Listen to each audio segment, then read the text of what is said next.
Hello, hello. Is there anybody out there? Hello, hello,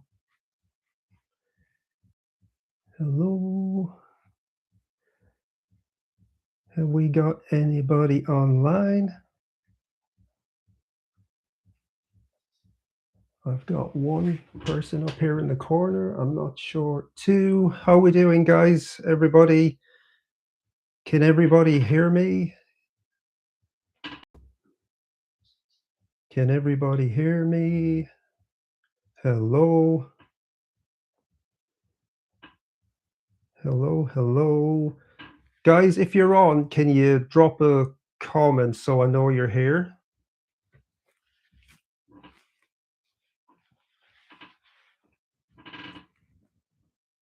Hello. We've got nobody here. We've got nobody here. Do we have anybody here?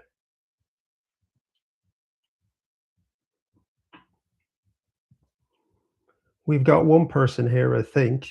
So I want to do a live stream today about the Michael biopic, and a few people said they'd be here, but I don't know if. Hey, how you doing?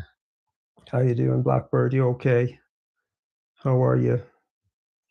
How you doing? One sec, no problem, no problem. No problem. We've got two people. I know we've got my friend Blackbird. Have we got anybody else? Where's Richard? Have we got Richard here today? Richard here tonight?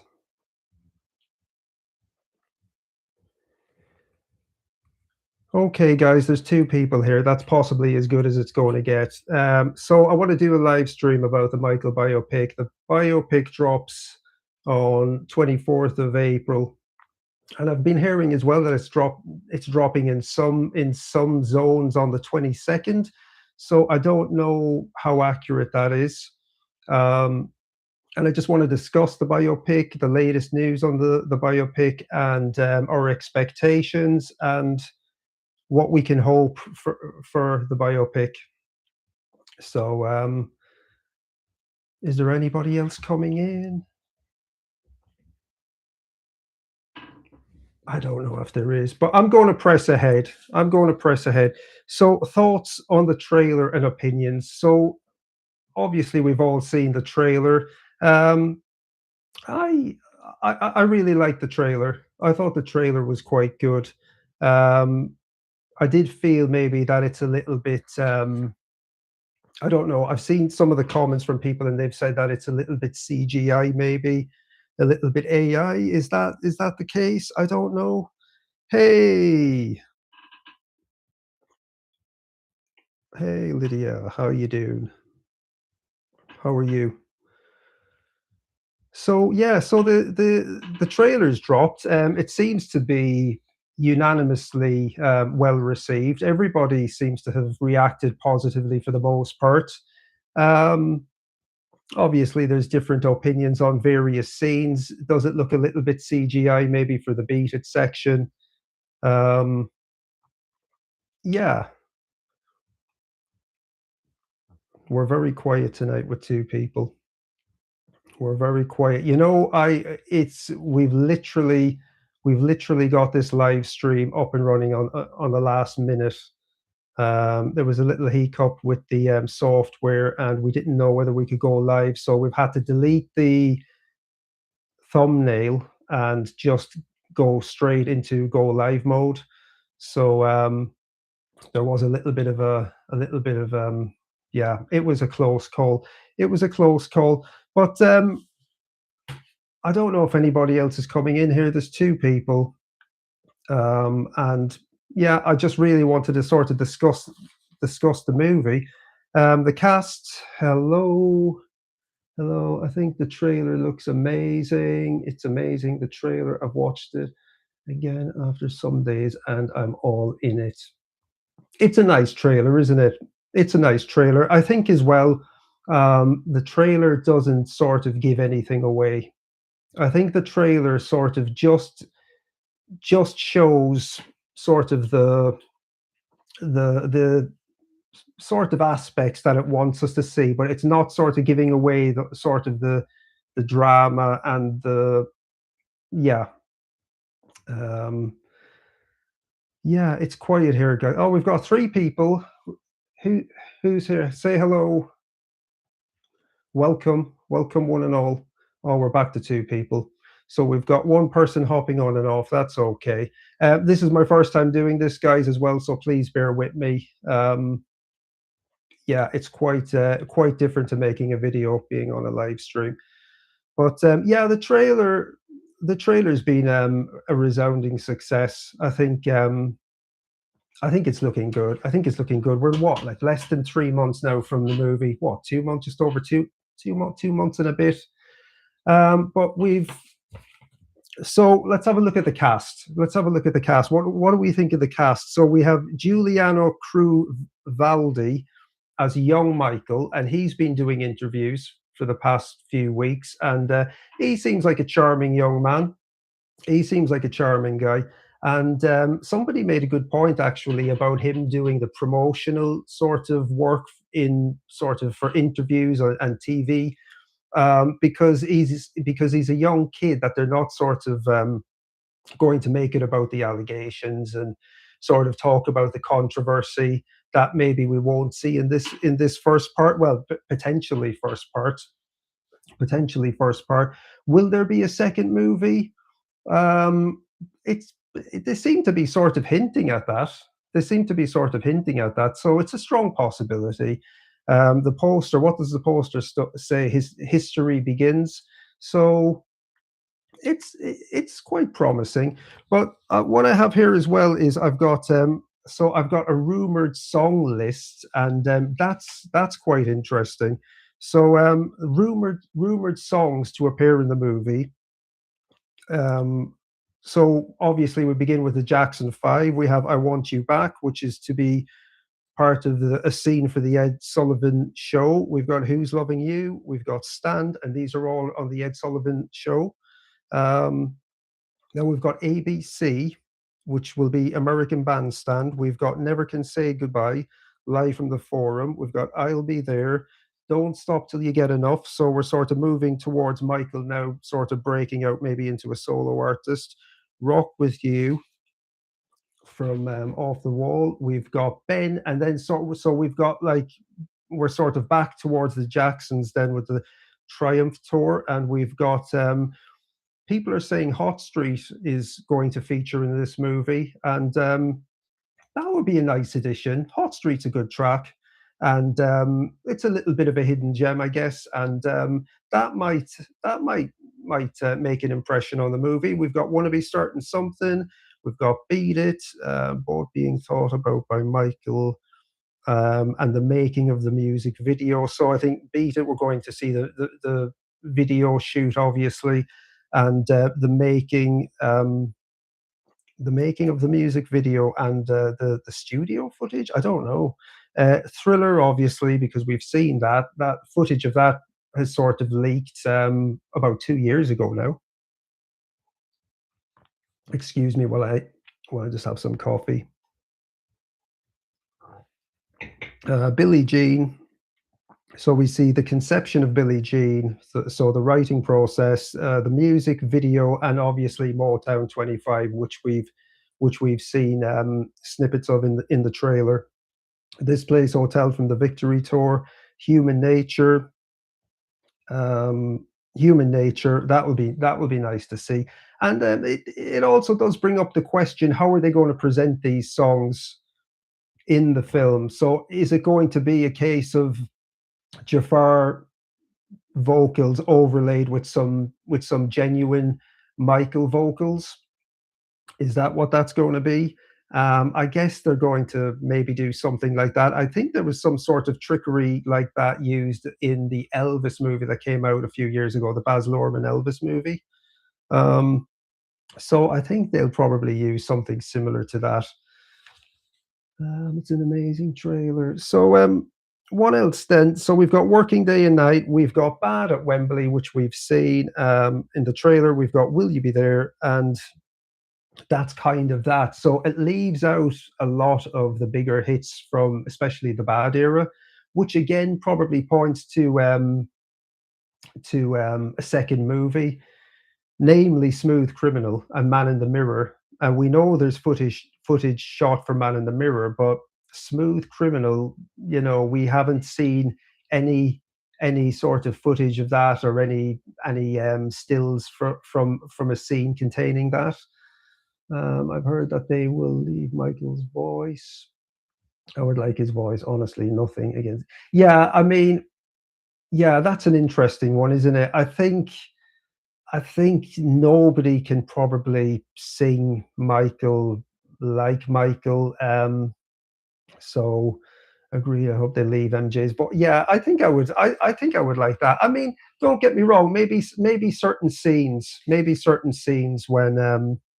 MJ's in the studio or if MJ's at home coming up with ideas, it might be nice to have Jafar hear a little bit of Jafar. He's actually quite a nice singer. I've seen a lot of footage of Jafar in the past, and he's actually got a nice voice to his credit.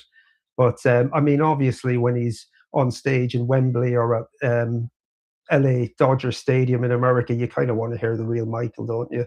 And that footage looks really good. That footage, those clips in the trailer look really good. The live shots, I think. Again, maybe the Wembley footage when there's that overhead crowd shot. Does that look a little bit CGI? Does that look a little bit CGI? I think it looks okay. I think on the big screen it'll work, and I think seeing it in a trailer like that as well, just it's hard really to say. It's literally what is it like 2 seconds, 2 seconds of a scene. But yeah, I mean, it would be nice to have Michael's voice feature. I'm sure they would. I'm sure they would.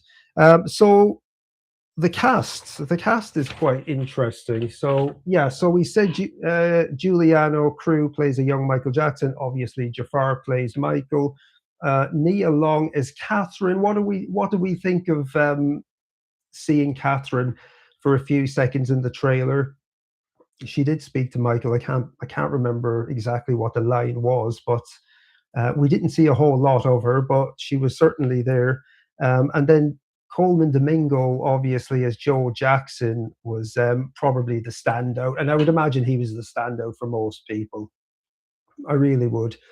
He seems to have nailed Joe's character. Now, only time will tell, I suppose, and it's quite hard, I suppose, to kind of have any sort of definitive opinion from a 2 minute trailer. But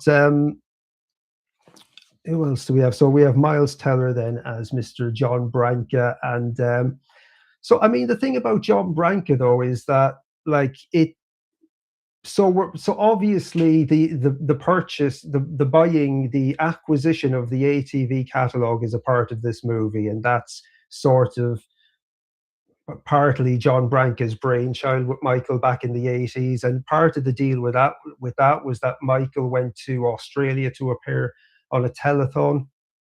That footage is available on YouTube. Actually, it's quite interesting footage. Quite nice to see Michael sort of between eras. He's got a quite good look to him, and he comes on the telethon, and he doesn't say a whole lot, but it's quite nice footage. I like Nia Long. Her lines were two. The second was "You have a light." Yes, that was it. That was it. You have a light in you. Yeah, I think she certainly looks the part, and I think she'll do a good job. And it's going to be interesting. Is Janet in this movie? I don't know if she is. We've not seen anything. They've not sort of given anything away really regarding the brothers. I mean, we see them briefly, but I think the Jackson 5 segment is probably going to be what, 15, 20 minutes, because if the movie's rumored to be 2 hours 16 minutes. So I mean, you're going to have maybe 15, 16, 20 minutes of the Jackson 5, and then like it's got so much to deal with, so much to deal with. Luckily, I've sort of printed, typed a few bits out today at work, just sort of things that I wanted to sort of briefly touch on. So Michael's, well, we need along. Um, so then, of course, we kind of wonder what the movie. Okay, so we're kind of going to guess what the movie isn't going to include, and we're sort of wondering. The question still remains how they're going to present this story, how they're going to present Joe Jackson. Is he going to be presented sort of sympathetically? I think Janet is Halle Bailey. Ah, yeah, Halle Bailey, Lydia. Yeah, you're right. I think Halle Bailey is that confirmed? Was she? Is she? Has she filmed for that? Yes, but the public must comprehend that Michael started way earlier than others because it seems that they forgot it. Well, yeah. I mean, the thing about Michael is, it started before Motown as well. I mean, Michael and his brothers were on Steeltown for a while, which was a local independent label, and they done the Chitlin circuit for a number of years as well, around sort of Gary, Indiana, and Middle America. So there's a whole sort of history even before they get to Motown, and then Motown is sort of where most people sort of pick up on his sort of origin story. But but yeah, Michael's been performing really probably since he's around 5 years of age, which is extraordinary when you consider really that, like, I I don't know what I was doing at 5. I couldn't tell anybody what I was doing at 5, but I wasn't sort of propped up on stage and expected to be the main breadwinner for my family. So there's that psychological side to it as well. There's a huge psychological element to Michael's makeup, his DNA, and to what led him to sort of evolve into the artist and the personality he became. So yeah, so it's going to be really interesting how they present that and how they present Joe Jackson. Are we going to get a sympathetic telling of Joe Jackson, or are we going to get down to the nitty gritty, and are we going to sort of get to Joe Jackson's psychology and how he sort of was an absolute terror to his family? And there's a lot of red tape there as well, with dealing with the family, obviously, in the estate. So there's a lot of different people have to be appeased there, and it's going to be interesting because really, without getting that full story of Joe Jackson's sort of how he sort of dominated that family and like worked Michael and his brothers to the bone, without showing that sort of real sort of aggression and repression that Joe Jackson. So he ruled with an iron fist, but he was sort of almost demonic sometimes in in his sort of behavior, and how he made Michael and his brothers, go and get a switch from a tree, a branch, and he'd beat them with that. And he humiliated Michael as a child as well. So there's a lot there. But then the movie as well has to tick so many boxes, and it has to go out across the world, and it has to play to all the different various markets, and it's got to be sort of family certified. So you can only go so far with that type of family background and history. So the trailer gives us enough. Joe, from the trailer itself, you see the discipline meant instilling fear, and you get that. You get two sort of moments with Joe in that trailer where he asks his sons, "Are you all willing to work for it?" And there's, I don't know, it's so subtle, but there is just a menace to it. And obviously, I mean, when he says to Michael, he's talking to Michael Jackson, and he gaslights Michael Jackson and Michael. So they go on their victory tour, which is a domestic tour of America and Canada, And then Joe, of course, gets carried away and wants to take this international and wants to sort of foist his authority on his sons, who are grown men at this point with life experience, who have traveled the world, and they're, world superstars. And he gaslights Michael Jackson, and he Michael says, "I don't know. I need to think regarding the tour, the international tour." And Joe Jackson says, "I told you what to think." And there's just such menace left hanging in the air. So it's going to be, I think they're going to sort of maybe show us Joe's personality and sort of kind of get into that, which which will be quite heavy, but it needs we need to see that, because without that sort of context, you don't really get to understand Michael's makeup. And a lot of people are, they hear the stories. Joe was a terrible father and he whipped his kids, but without sort of seeing it and without the proper context, it's still sort of vague. It's still sort of vague. So where are we with Thriller? And Joe told him, "I told you what to think."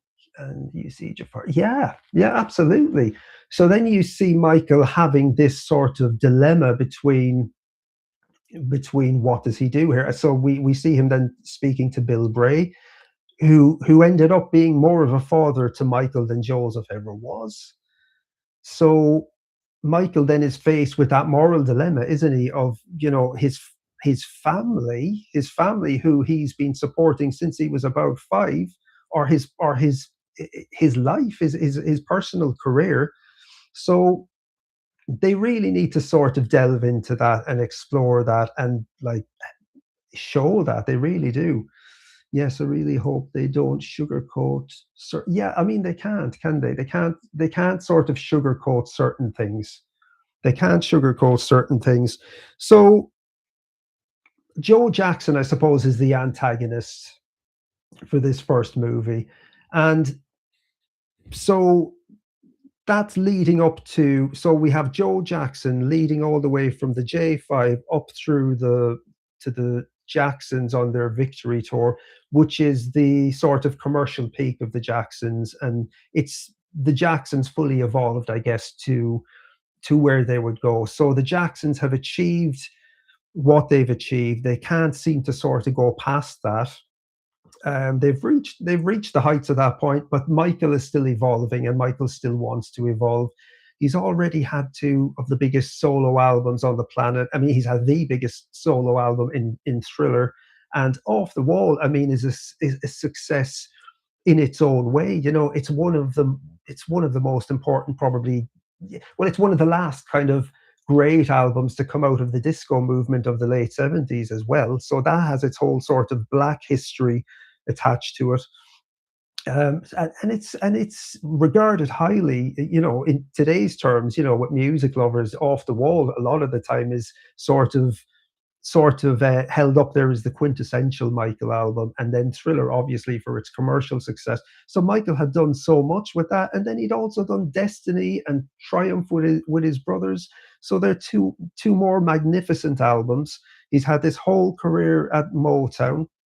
He's gone to Epic with his brothers. So are we going to see Jermaine then stay at Motown? He marries Hazel Gordy, Berry Gordy's daughter, and he goes off for his solo career. Randy comes on board for the Jacksons, and then of course the Jacksons at Epic, they get a little bit of creative freedom, and they get to work with Gamble and Huff, two of the greatest songwriters in the game. So when you think of that alone, so by the time Joe Jackson is talking down to Michael like he's a piece of dirt, Michael has done the Chitlin circuit. He's been on Steeltown. He's had an entire career on Motown, working with the corporation and all those wonderful writers. He's sat in the studio with Stevie Wonder and watched Stevie record some of the most important soul albums of all time, and he's learned from people like him. He's learned from people like Lionel Richie. He's been sort of reared for a time by Diana Ross, and he's had all of this experience. So he's gone then to Epic Records with his brothers, Gamble and Huff, and he's learning then from them. And then, of course, around that time, so after what is it? After the first two albums, then Michael gets asked by Diana Ross, will he consider appearing, working in the Wiz? Will he come on board to be a part of the Wiz film project? So I don't know if Michael auditioned for that. I don't know if Michael auditioned. Blackbird, you'll know more than me in terms of whether Michael auditioned for the Wiz. But obviously, the Wiz is a black version of the Wizard of Oz, which is originally a stage play, I believe, from Broadway, that Motown purchased and then budgeted that. And Michael, Diana Ross, who else appeared on that? Richard Pryor, I think, is Richard Pryor the Tin Man or the Scarecrow? I can't remember. Okay, you don't remember now. That's fair enough. That's fair enough. I don't mean to put you under too much pressure tonight, Blackbird, because you've sort of been the savior for me as well, since I've started this channel. And I don't mean to put you on the spot there. But so we have Michael, late 70s, on the set of The Wiz, and then meeting, obviously. So Michael works on The Wiz, and then part of working on The Wiz is recording the soundtrack for The Wiz, and then he meets Quincy Jones. And then Quincy Jones gets to hear Michael sing Can't Get Out of the Rain and all these. And Michael is almost singing in this sort of jazz style, of course, which appeals to Quincy Jones because of his whole history. So you have Michael then fighting, is it Walter Yettenhoff at Epic Records, to fight for Quincy, to work with Michael on his debut solo album, Off the Wall. So there you go. So we've had all of that. So we have Off the Wall. We go on. So Michael, late 70s, goes back on tour with his brothers for Triumph, records, releases Off the Wall. That's a huge critical success.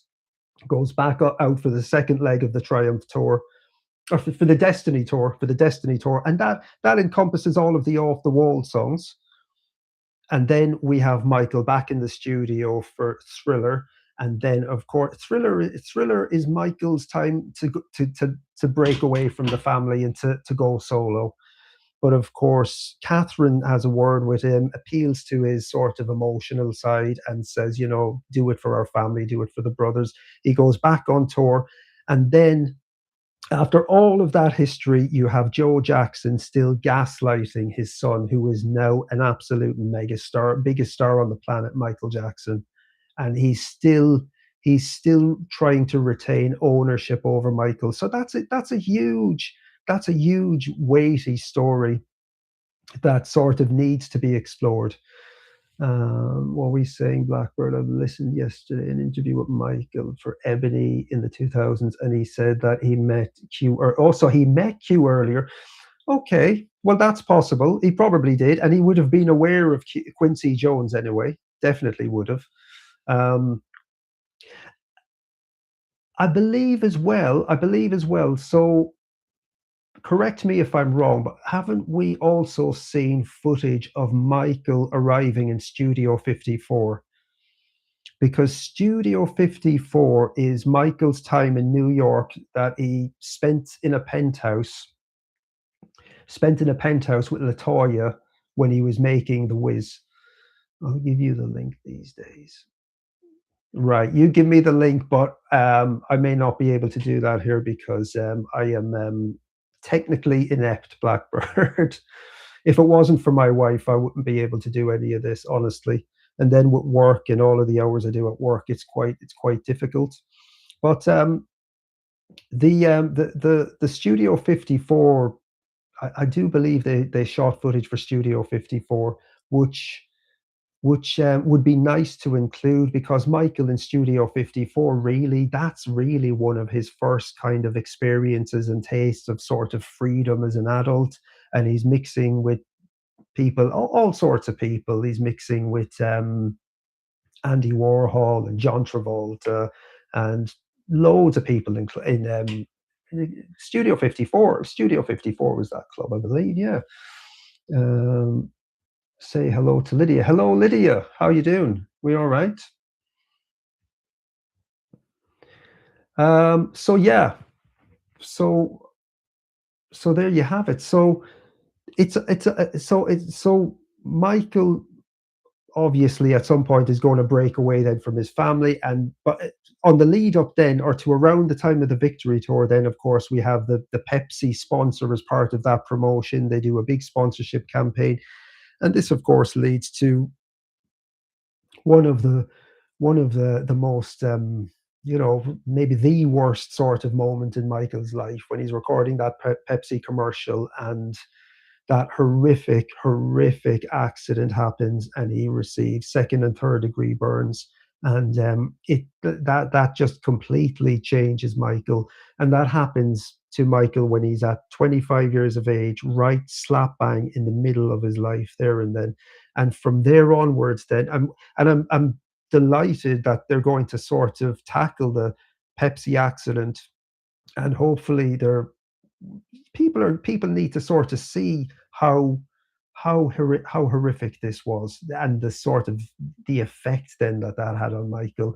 And then of course we have the prescription painkiller dependency, and the scalp burns, and all of the surgeries he needed for that. And you throw that into the mix with the psychological abuse from Joe, and the nose surgeries and all of that. So there's a lot there to deal with in that first film. So you do sort of wonder if 2 hours 16 is enough to sort of deal with all that.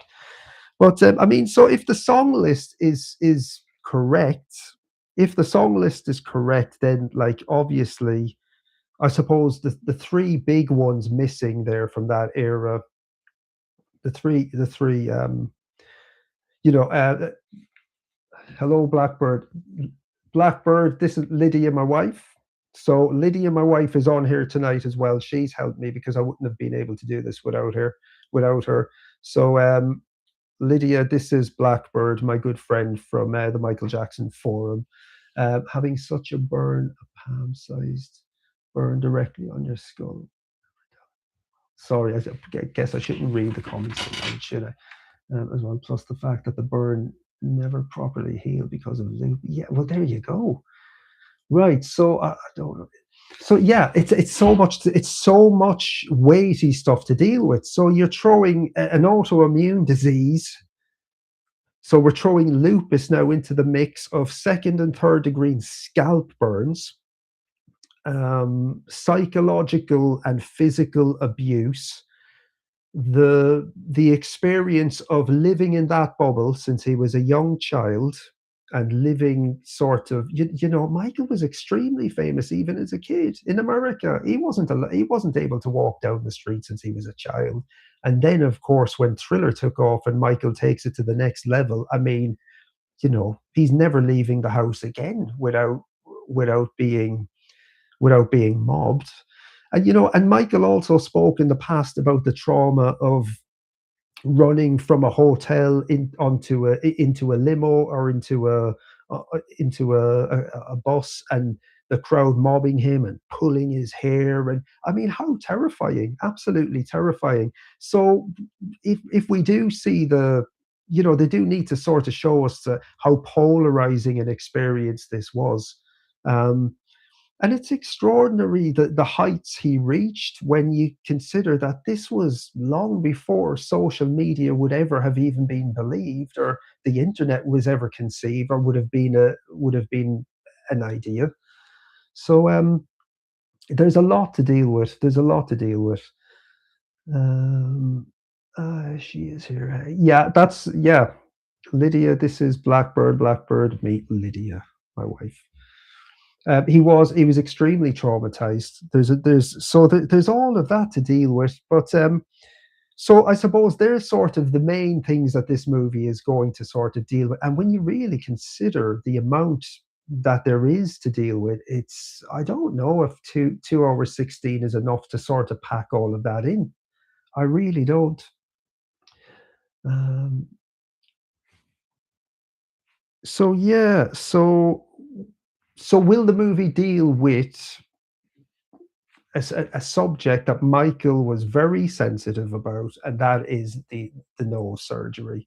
And obviously, that sensitivity again goes back to his childhood and how he was treated, and I guess just sort of being gaslit and mocked and taunted for the way he looked. And the sad thing about it is Micah was a good-looking guy, beautiful kid, absolutely beautiful kid, and he grew up to be a beautiful-looking man as well. And I mean, the so it's the effect, isn't it? The trauma of the psychological abuse that was inflicted on him, and then having to step out on stage in front of millions of people and having to sort of appear on TV interviews and do all of the promotional stuff and photo shoots. And is it any wonder why Michael's sort of sense of self and sense of self image was sort of so badly affected?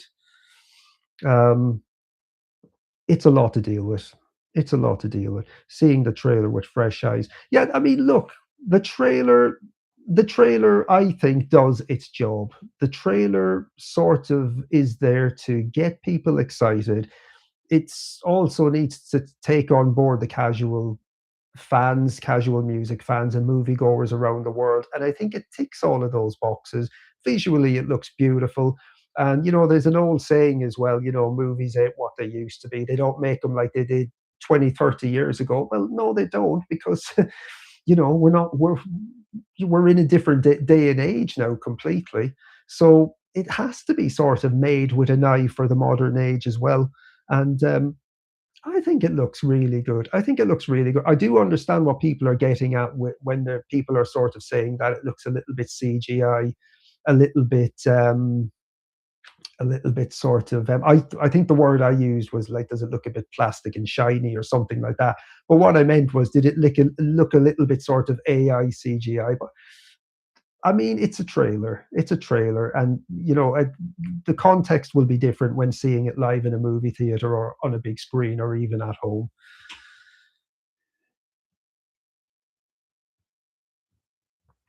Well, that's it, isn't it? So the fear remains there, and even at 40, and that's it. We can all feel like children, eternal children on the inside, can't we? So we evolve and we grow up and we take on our different sort of sensibilities and personalities to go out into the world and to work and to interact with people. But inside, you can still carry those deep insecurities from childhood. Absolutely, absolutely. Only the crowd scenes look CGI. Yeah, so yeah. So somebody suggested actually that the hairstyles weren't right on the on the '80s fans in Wembley, I think, or something. But I mean, I think you can sort of go in too much on nitpicking everything, and I think a lot of that's sort of almost irrelevant, isn't it? A lot of that. I mean, that overhead crowd shot of Wembley, I think maybe looks a little bit CGI, but then at the same time, I don't. Maybe it's not all that important. You're getting a sense of Michael performing live, and it would be quite nice maybe if we had some sort of interspersed sections of actual raw footage of Michael live, just to sort of show the sort of get the real grittiness. And now I don't know if they're going to do that, but yeah, it would be quite interesting to see that. So the filmmakers I think, are quite good, quite experienced. So produced by Graham King. So Graham King obviously done Bohemian Rhapsody. He done a film called The Aviator. He done loads, but he also produced a film from 2011 that I absolutely loved called Hugo. And Hugo was about a little boy who lived in a train station in France, in Paris, and he lived in the walls and he would fix the clock in the train station. Beautifully shot, sort of little fable of a movie. So I think Graham King is promising. Now, I know there's a lot of people out there who sort of weren't happy with Bohemian Rhapsody. I quite liked it, but then I suppose I was sort of a casual fan of Queen. I do love Freddie Mercury, obviously. I think he was an incredible performer, up there with Michael as a just a magician on the stage. But I liked Bohemian Rhapsody, but I can see both sides of that argument as well, I suppose. And look, again, it's a movie, so they've got to fit things into a timeline to make it dramatic, to have an arc. But it's even. I think Bohemian Rhapsody finished in finished at Wembley in 1985 for Live Aid, and Queen had another 7 or 8 years of Freddie Mercury by that point. But they've got to tie everything in and make it dramatic and have it reach a climax for the audience as well. So that's understandable, I suppose. I don't care about the use of CGI. I feel Folkware's spirit. See how they started the trend. Yeah, yeah. So regarding the CGI, I don't think it's a major issue. Um, Certainly not for me. I don't think it's a major issue. I think people can sort of. I don't know. I don't know. It's not an issue for me. The CGI. It's not an issue. We're in 2026. We're living in a different day and age now. CGI, AI technology. Whether we like it or not, it just seems to be the way a lot of things are done. And I mean, obviously, they can go. You can go too far over the other side as well, and it gets a little bit sort of murky. And I mean, I suppose there's a lot of stuff on the internet now with Michael that's AI, and I don't know. A lot of that stuff, I suppose, doesn't lacks Michael's sort of spirit, I suppose. But the trailer starts with Michael's affirmation. Yeah, that is brilliant. I love that. I love how they tie in Michael speaking these affirmations to himself with the sort of the footage of him performing live on stage, and Michael saying I can't remember what he says, but yeah, you're the greatest of all time or something. And you're sort of seeing Michael on stage at his peak on the bad tour, literally being the greatest of all time. So that is nice, and that is good to see. There's somebody keeps jumping on and off. I wish if you'd stay with us. I wish if you'd stay with us. So rumored list of songs. What else do we have here? We've covered sort of the Pepsi accident, the and then as I said, we have the nose surgery, which is quite a sensitive topic. But a lot of this is sensitive material, and it will just be interesting to see how they cover it. But there was also today from MJ Vibe. They printed an article, and it's about the rollout for the movie in China. So the Chinese president of the Michael Jackson fan club, I believe, is a member on one of the forums, and he says, well, I don't have a quote from him, but so we just have a piece here from MJ Vibe, and it says Universal Pictures begins promotion for Michael with exclusive collector item in China. Universal Pictures and Lionsgate have officially kicked off the promotional campaign for Michael, the highly anticipated biopic celebrating the life and legacy of Michael Jackson. As with most major film productions, early promotional efforts include sending press kits, gifts, and exclusive materials. And the gist of this is that they're after producing a Michael Bluetooth speaker. So I mean, I suppose China is just sort of going the extra step in terms of its sort of promotional kit. And to receive a Bluetooth speaker for Michael the movie is going to sort of make that a highly sought after collectible, I suppose, really. But the article goes on. One of the recipients of the exclusive press box was Keen Zhang. Keen Zhang is the president of the Michael Jackson Chinese fan club and a journalist of China.org CN. Keen generously shared images of the details. So if you go on MJ Vibe, and I'm guessing Blackbird, you would have seen that, those images of the press kit. So yeah, that's quite nice. And I think now we're at a point now where we're sort of kind of at the beginning of the rollout of the promotional campaign. Obviously, before Christmas, we had the two teasers. We had that original poster, which was a little bit iffy and a little bit maybe half-hearted. But maybe it was just sort of put down as a marker. And we in the past few weeks, in the past maybe 2 weeks, we've had two new posters, which quite good, I think. The affirmation, he says in Billie Jean, I am the one. Yeah, I am the one. This song is way more than about a baby. Yeah, definitely, definitely. Billie Jean is a masterpiece, and yeah, I do like the way they tied all of that in. I thought it was really clever editing, and yeah, no, not today. I shall check. Thanks. Okay. So yeah, I mean, I was hoping to have another one or two people on here tonight, but I mean, look, it was a bit lastminute.com anyway, and I only decided to do this yesterday. I've been extremely busy at work the past week, and I was back into work in the morning. I've come off a 24-hour shift today, so it was a little bit lastminute.com. But I mean, it was just nice to sort of come on here and have some type of discussion. Um, there was also an article though in MJ Vibe that was published on the 7th, which was what, yesterday? Was it yesterday? I believe it was yesterday. So, Legacy Recordings France teases major surprises ahead of Michael biopic release. Legacy Recordings France has just sent out a new promotional email relating to the release of Michael Jackson's Number One. So we have the Number One's vinyl out at the moment as well. I mean, look, it's nice to have it. I'm not personally sort of fussed with it. I have few different versions of Number Ones on CD, and it's nice to have that. But I'm not too fussed about the vinyl. But I suppose it's nice to have it, and I suppose it could be maybe seen as being tied in with the mic. Well, I suppose it's separate, but I suppose it just everything will feel like it ties in at the moment. So, according to the label, the first trailer for Michael has nearly surpassed. So the trailer has, and today I believe it has surpassed 120 million views. So I think it's going to be pretty successful. I think it's going to have a good box office.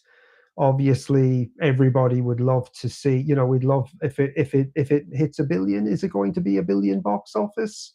It's you know.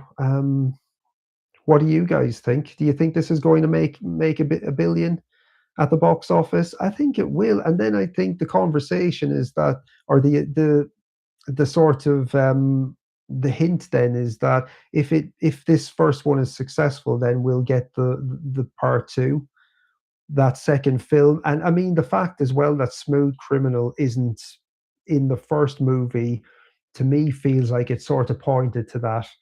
So I suppose the two big short films of Michael's life, really, the top tier is Thriller and Smooth Criminal. They're usually everybody's top two, and we have one of those in this movie.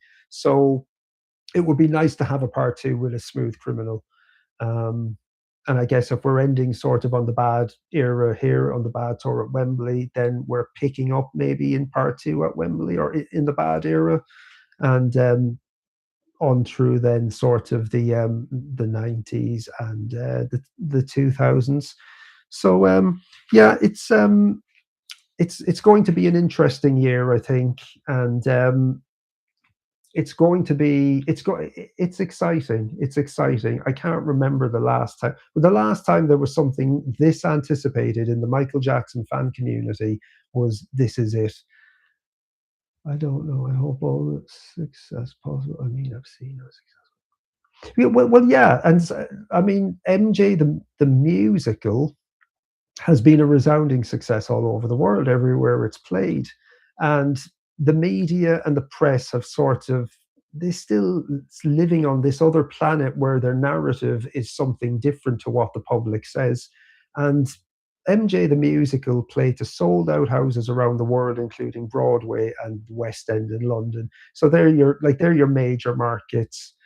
And I think it's actually leaving London this month. I haven't gotten down to see it. I would have liked to see it, but I mean, at the same time, I suppose I wasn't sort of overly obsessed with seeing it, or I didn't really desperately want to see it. And I mean, I'm happy it done good, but I think though it was a good sort of a good indication maybe of where Michael is in terms of how the public view him and see him. He's still beloved around the world. His music is still celebrated. You go on the internet, YouTube, you look on any of those Michael Jackson video short films, and they're up in the millions. And so it speaks for itself. It speaks for itself. And obviously now, during the next sort of year or couple of years, the media are going to throw out the same spin on things. And even in the past few days, I think here in the UK there was another documentary on Channel 4, which is like, what is it, like a 4 or 5 part series on the 2005 trial. So I mean, and from what I hear as well, that's been an absolute disaster. People don't care anymore. People don't care anymore. They don't care anymore. It's the same thing day in, day out with the media, and it's always as well on the eve of a Michael Jackson project being released. All of a sudden the media sort of pipe up with this sort of rehashing this past nonsense. So it's ineffective at this point. It's absolutely ineffective. But I guess we'll sort of wrap it up, folks. Blackbird, thanks for coming on. Lydia, thanks for being here, and thanks for your support and help tonight. We have some. Hello, hello, hello, hello. Is there anybody out there? Yeah, I guess we'll sort of wrap things up, guys. Richard actually on one of the forums today, even though he doesn't appear to be on here tonight, wanted me to mention the track Heartbreaker from the Invincible album. And he's a no-show, but Richard, I really like Heartbreaker. I think it's a really good track. It's I think in order of the first three tracks on Invincible, my first favorite being Unbreakable, second favorite being Heartbreaker, and third favorite from those trio being Invincible. So they actually appear on the album in the order that I like them. But yeah, it's a good track. It's a good track. But yeah, so that's it, guys. I may do another one of these again in a week, maybe not in a week, maybe in a few weeks' time, and hopefully we'll have a few more people come on and be in the comments and engage and take part. Thanks for taking your time.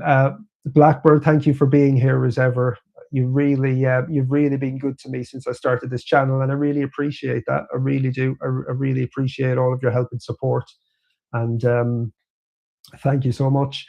I was going to sort of allow another hour tonight, but there's only a few people here. So look, we'll call it a night. Thank you for being here. Much appreciated. And we'll see you all soon. And good night. God bless. And thank you. And it's exciting times. It's exciting times. And it will be Mia. Hello, Mia. I love that name, Mia. My niece is Mia. Lydia's niece is Mia, actually. So wouldn't that be funny if Blackbird was my niece, Mia? So lovely to chat tonight, guys. Mia, thank you ever so much. Lydia, thank you, and thank you for your support tonight. I couldn't have been here without you tonight because I am as a computer illiterate completely, and I've really got to sort of learn how to do a few things. Mia, great speaking. Have a lovely night, and we'll catch up soon. What? Whoa, it's my pet name my family is using and friends. It's your pet name. Okay. So what, me is your pet name, or is it your real name? What now is my now? Oh, it's my pet name and my family is using and friend. Well, it's a lovely name. It's a lovely name. So okay, guys, I would have liked a few more people here tonight. My pet name derived from my real name. So what's your real name, or do you not want to Do you not want to go there with that? Well, I'm sure your real name is just as lovely. And as I say, I appreciate Michaela. What a beautiful name! Beautiful name. It's a weird world, the internet, isn't it? Because we sort of have our avatars and our forum names, and it's always nice to sort of meet real people as well and connect with real people. And yeah, that's always good. So, Michaela, Mia, Michaela, Blackbird, Mia, Michaela, thank you ever so much. Lydia, thank you for being here. Thank you for your support. Ladies, thank you for your support tonight and for the conversation. And we will come back here in a week or two, and hopefully there'll be one or two more people. But you got to start somewhere, and this is where we started tonight. And yeah, it would have been nice maybe to have another hour's conversation and to have had a few more questions to take the conversation in various directions. And yeah, really just sort of wanted to discuss the biopic, and excited and looking forward to it. Okay, so Michaela, thank you and good night. Lydia, thank you so much. I'll see you soon, and I'll see you all soon, guys. Thank you and good night. Michaela made me enjoy my name. Michael, so I'm sorry, and I'm wearing my glasses. Michael made me enjoy my name finally. Thank you. Yeah, your name's beautiful. Love Michaela. Beautiful name. Right, ladies, I'll leave it there. Thank you for your support, and yeah, because I would have been talking to myself on the screen if it wasn't for you guys tonight. So thank you guys. Good night. Talk soon, and have a lovely week. It's Sunday night. Have a lovely week. Bye.